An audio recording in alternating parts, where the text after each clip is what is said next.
Hello everybody, and in today's video I'll teach you guys how to enable Facebook Marketplace. So before starting this video, be sure to like and subscribe and notification on, and comment down below what type of video we should make next in the future. And let's start today's video without any further ado.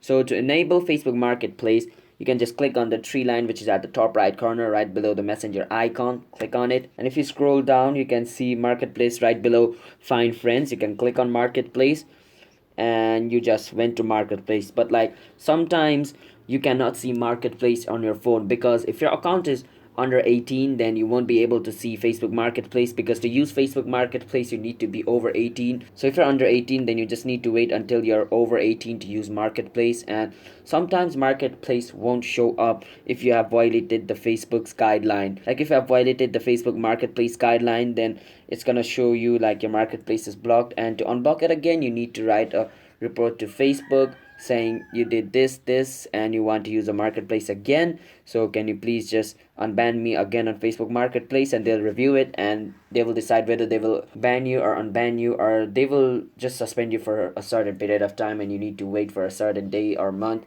until it's unbanned. So yeah, that's basically how you enable Facebook Marketplace. So if you guys found this video helpful, then be sure to like and subscribe with notification on, and comment down below what type of video we should make next. And I'm signing out. Have a nice day everybody. Peace out.